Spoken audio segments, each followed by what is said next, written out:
falar um pouco qual é o sentido da sua vida, você homem, no masculino, e sobre essa masculinidade que muitas vezes é vista no ter e muitas vezes é vista no ser. Eu estou aqui com o doutor Adriano, que é psicanalista, e que vai falar pra gente, né, no sentido do masculino, o que está acontecendo com esse homem hoje, que para muitas vezes atender um ideal de eu, para atender a sua vontade de agradar, a sua vontade de chegar até esse feminino idealizado, muitas vezes idealiza esse masculino.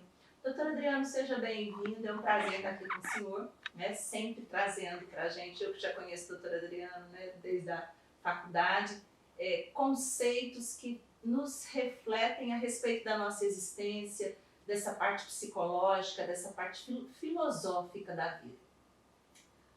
Hoje a gente percebe, doutor Adriano, que existe, não só no mundo masculino, mas nós estamos falando dele nesse momento, né, em detrimento ao Novembro Azul, onde a gente faz aí uma reflexão um pouco maior desse homem que também adoece. Esse homem que em muitos aspectos é frágil também, que sente e que em algum momento da história aprendeu que tinha que ser diferente, ou tinha que ser duro demais, ou tinha que atender a muitas expectativas, e que sofre, e que por sofrer, lida com esse sofrimento das mais variadas formas.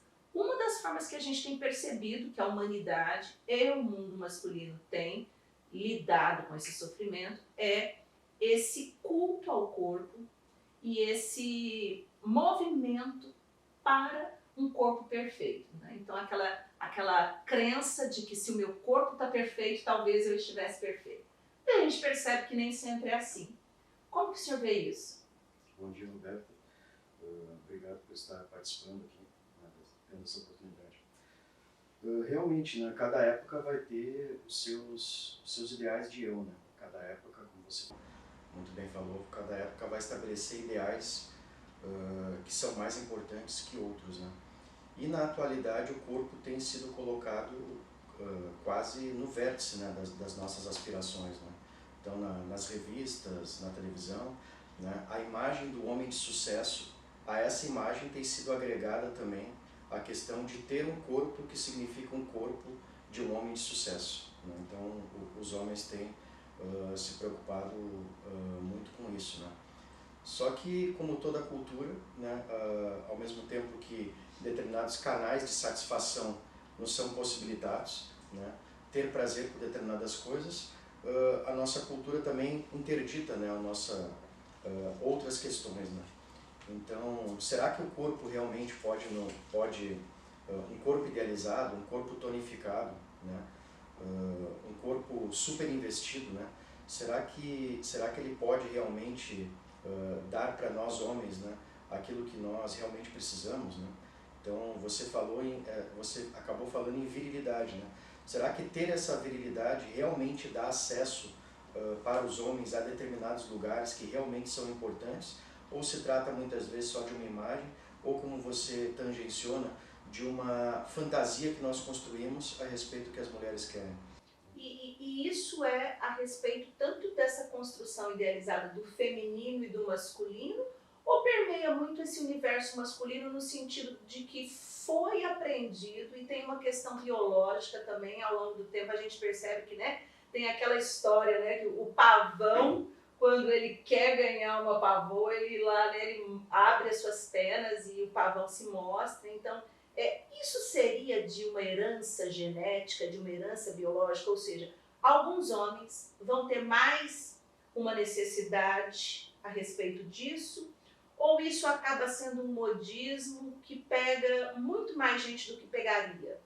Eu acredito mais nessa variável cultural, né, desse modismo que é vendido pra gente. No momento em que os homens famosos, né, as celebridades, né, masculinas, possuem um determinado tipo de corpo, e isso está na internet, está na televisão, está na palma da nossa mão, né, no smartphone, então isso vai influenciar na construção. Isso aumenta a probabilidade. Se constrói uma certa imagem do que o masculino deveria ser, né? E a questão é, se eu alcançar esse, entre aspas, esse dever, né, com relação à masculinidade, possuir um determinado tipo de corpo. Isso me dá acesso ao quê, né? Junto às mulheres, realmente isso me dá acesso ao que eu preciso, ao que eu quero, né? Na vida profissional isso vai impactar de alguma forma, né? Me parece que não, né? Me parece que um corpo desejado, um corpo esteticamente desejado, ele diz muito mais respeito a uma segurança de se movimentar na vida social, uma segurança consigo mesmo, né? Ter uma imagem que se considera agradável, do que ter acesso a determinados lugares na sociedade.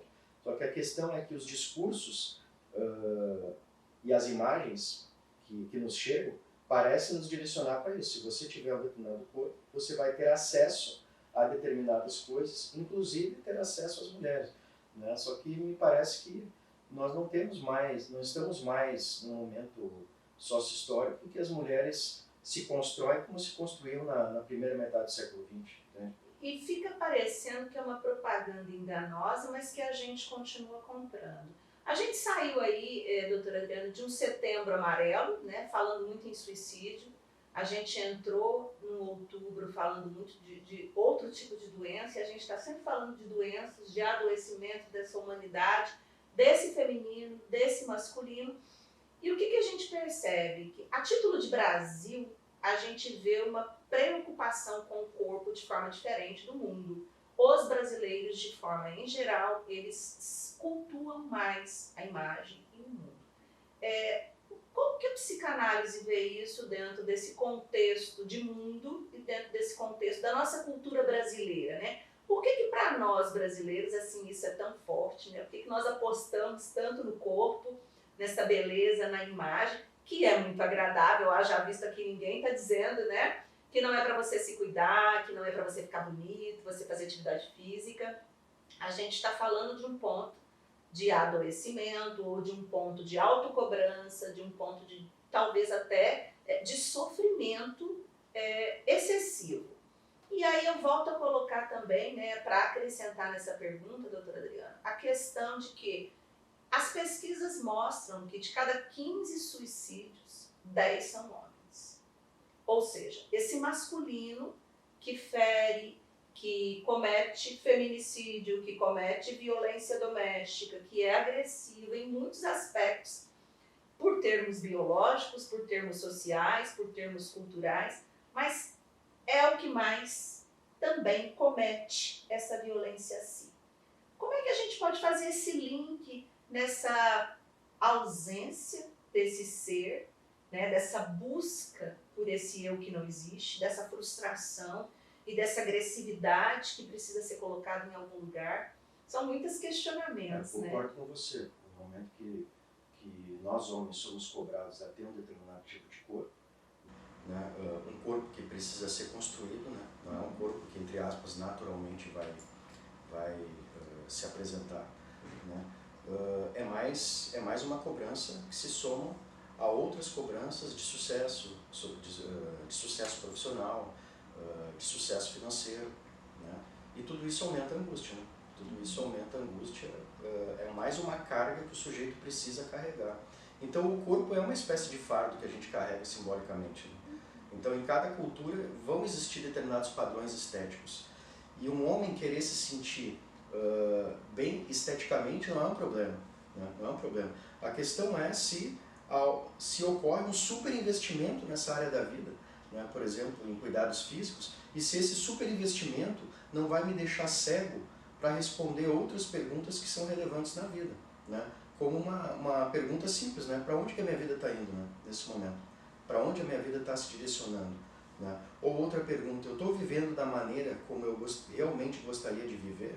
Né? E se eu não estou vivendo da maneira como eu gostaria de viver, o que eu estou fazendo para mudar isso? Né?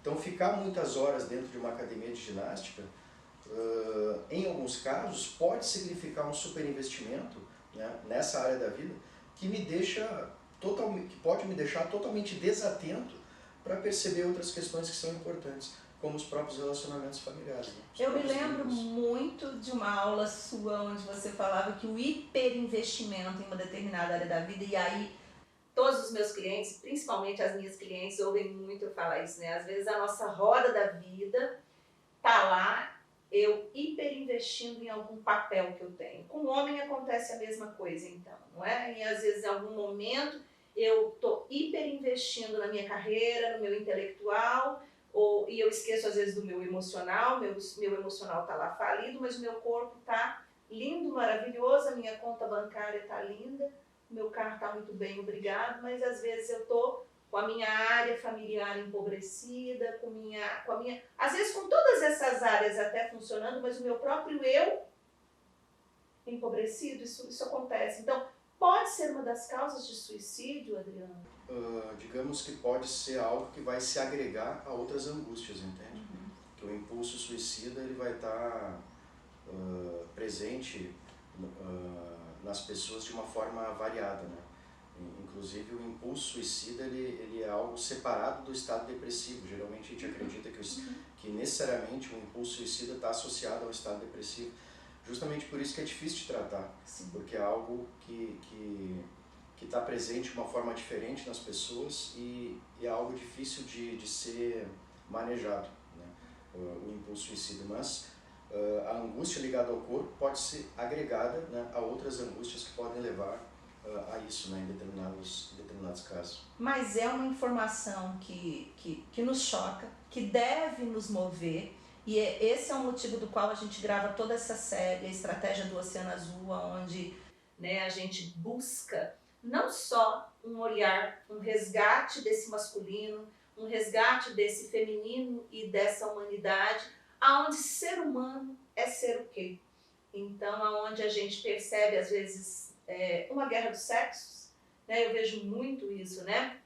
Diante de um contexto histórico, de fatos, que a gente pode sim se sentir, né, diminuído, enraivecido, invadido. Então eu estou dizendo de homens e mulheres, mas o que se ganha quando se estabelece essa guerra, ao invés da gente olhar para o que eu estou fazendo da minha vida, o quanto eu mais saudável, eu que eu digo você homem, você mulher, né, vocês que se relacionam, o quanto eu mais saudável não evitaria esses dados que nós estamos tendo. Porque é um dado chocante, né, doutora Adriana? A gente tem uma política de saúde pública, a gente tem uma política de saúde mental e o quanto é efetiva essa política, o quanto é efetivo todo o nosso aprendizado.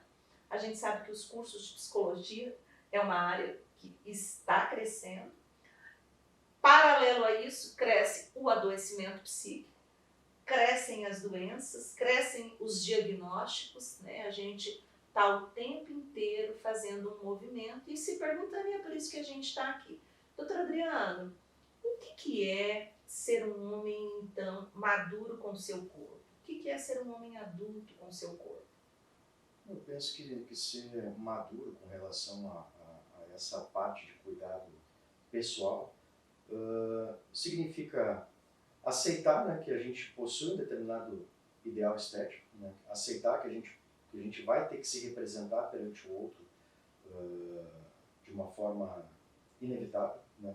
Nós somos vistos socialmente, nós estamos inscritos numa sociedade, né? Mas eu penso que ter maturidade também significa conseguir relativizar, ao mesmo tempo que aceitar o que é estético para nós mesmos, né? Conseguir relativizar aquilo que muitas vezes é imposto, né? Independentemente da nossa vontade, né? Então, relativizar isso é importante. Porque um homem acreditar que ele precisa necessariamente ser viril, né, para ser visto socialmente, é uma ideia, no meu entendimento, bastante empobrecedora, né? As mulheres contemporâneas esperam outras coisas dos homens hoje, que não somente atração física. E até a palavra atração, né, ela envolve muitas coisas, né? Não é algo tão objetivo assim, né? Quando uma mulher olha para um homem e acha ele atraente, tem muitas questões que estão em jogo, né?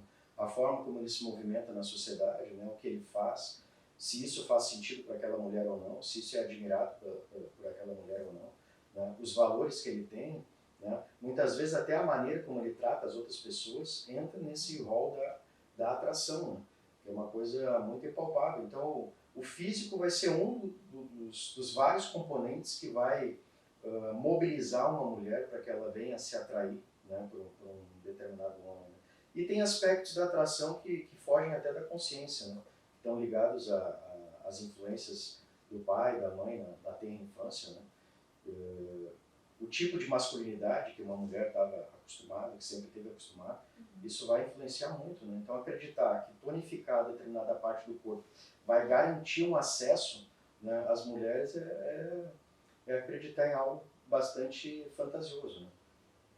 Que mensagem que a gente deixa então para esse homem, para que ele, primeiro, enfrente esse sofrimento que é inerente à vida, né? Esse sofrimento de ver ou não, né? O sofrimento para desenvolver o seu tônus corporal ou de vê-lo se esvair, porque de uma certa forma existem dois tipos de sofrimento, né? Aquele que eu faço para conseguir esse corpo escultural, existe um sofrimento aí onde eu abro mão de certos alimentos, certos prazeres, e eu me dedico e eu me cultuo e tem regras a seguir. Eu vejo pessoas que às vezes até excedem ao estilo de vida, exageram nesses estilos de vida, mas se faz sentido para a pessoa, então, pelo que eu entendi aqui, a doutora Adriana está concordando que se faz sentido para você e não faz com que você seja escravo dessa situação, ok. E que você não se permeie somente por aí. Mas o que a gente percebe também? Que a pessoa, ela precisa entender ao que ela veio, além disso, nesse mundo, que seria essa essência dela. Então, o outro tipo de sofrimento seria abrir mão um pouco dessa imagem, então, e perceber que vai envelhecer, perceber que vai perder um pouco desse tônus, que esse corpo, né, vai se mover para baixo e alguns brincam, né, doutora Adriana, que a única coisa que sobe é a gengiva, então os dentistas já estão dando um jeito nisso, né, então tudo vai ter aí uma curva na nossa vida, seja uma espiral ou uma curva de ápice ou de declínio, e que a gente possa enfrentar isso de uma forma mais bem preparada. Qual a mensagem que a gente deixa para esses homens, então, doutora Adriana, para que esse adoecimento não chegue? E para quem está se sentindo nesse momento, quem está nos ouvindo ou conhece alguém que esteja adoecido, compartilhe esse vídeo com alguém, né? Ajude mais homens a sofrerem menos e mulheres que convivem com homens que estão sofrendo também que possam ser aí, né, empáticas nesse sentido, porque às vezes a mulherada, além de competir com elas mesmas, elas também competem, e eu acho que a gente não precisa estabelecer um ringue, mas sim a gente realmente entender que é uma parceria que se constrói e que a gente vai ser muito mais feliz se a gente conviver de forma harmoniosa e equilibrada, né? Como é que esse homem pode não adoecer, doutora Adriana? Ou sair desse adoecimento? Então, é preciso lembrar que muitas coisas que nós imaginamos, né, que nós fantasiamos sobre como as outras pessoas pensam, essas coisas, essas fantasias dizem muito mais respeito a nós, sobre como nós funcionamos, do que sobre como os outros realmente pensam ou sobre como os outros nos avaliam, né? E é preciso sempre lembrar, né? Nós homens precisamos sempre lembrar que existe uma pluralidade de valores sociais concorrentes aí, né? E cada pessoa vai compor, esses ideais vão influenciar cada mulher, cada indivíduo de uma maneira diferente, né? As influências familiares vão moldar muito isso. Então não existe um exército de pessoas que pensam da mesma forma, né? Não existe um exército de mulheres que esperam um corpo super tonificado, homens viris, não. Existe um exército de mulheres diferentes, né? Um exército de mulheres com influências familiares diferentes, com ideais culturais compostos de uma maneira singular também, né? Não existe um exército de mulheres que corresponde a uma massa homogênea de pensamento, né? Então Freud também se interrogou, né, quando tratou o caso Dora, né, mas afinal, o que era uma mulher, né? Quando ele achou que o caso estava dando certo, ela foi embora e deixou ele a ver navios, entende? Ele achou que estava trabalhando muito bem com o caso Dora, interpretou até que a Dora estava transferencialmente apaixonada por ele, e de repente a Dora se deu alta para si mesma, disse que estava bem, que não precisava mais dele. Aí surgiu essa frase famosa, né, do Freud, né, que virou meio pitoresca, né, mas afinal o que era uma mulher? Né? Nem Freud conseguiu interpretar, definir o que uma mulher quer. Né? Então isso era anos 20, né? Então, primeira metade do século XX. Então hoje as mulheres são muito mais complexas que a Dora, né? As mulheres esperam, esperam sensibilidade, né? Esperam muitas vezes que um homem até tenha algum tipo de espiritualidade, outras esperam que um homem tenha uma determinada participação no bem comum, que, enfim, que pense mais no outro, né? Esse tipo de coisa. Então, esse conjunto de valores que influencia uma mulher, que vai compor, né, isso que a gente chama de atração, é algo muito variável, né? Então, eu penso que cada homem tem que se interrogar realmente, né? Mas afinal, como é que eu quero viver a minha vida, né? Se eu quero viver tentando corresponder a uma fantasia que eu criei, do que os outros esperam, ou se eu quero viver de uma forma que realmente me satisfaça, como você disse, que faça sentido para mim, né? De uma forma que me dê prazer e que de alguma forma eu me sinta realizado. Porque o que é a realidade, né? A realidade não é a viagem que a gente faz no final do ano, né? Ou no meio do ano. A viagem não, a realidade, perdão, ela não é algo que acontece esporadicamente, né? A realidade é o que a gente vive cotidianamente, né? Todos os dias quando a gente acorda. Isso é a realidade, o cotidiano, né? Então esse cotidiano está me satisfazendo, né? Ou eu posso agregar outras coisas a esse cotidiano, para além do trabalho e para além dos cuidados estéticos e físicos, que faça sentido, né? Que venha a preencher algo que realmente vá ao encontro de como eu funciono, de como eu vejo a vida, né? De como que vá ao encontro das minhas características próprias, né? Então fica esse convite para a gente refletir, para você que é homem que está nos ouvindo, você que é mulher que está nos acompanhando também. Eu termino o nosso momento aqui, doutora Adriana, não termino o nosso trabalho, que a gente tem mais série por aí, a gente vai estar conversando com outros homens, com outros pensadores, outros profissionais que vão agregar para a gente um sentido que a gente vai dar. E aí eu termino esse vídeo, termino esse momento fazendo a seguinte pergunta, né? Quem é você, para você que é homem, né? Assim, qual é o seu eu que está aí sendo real, que você quer que seja real? E para você que é mulher, qual é o homem que faz sentido de verdade para você?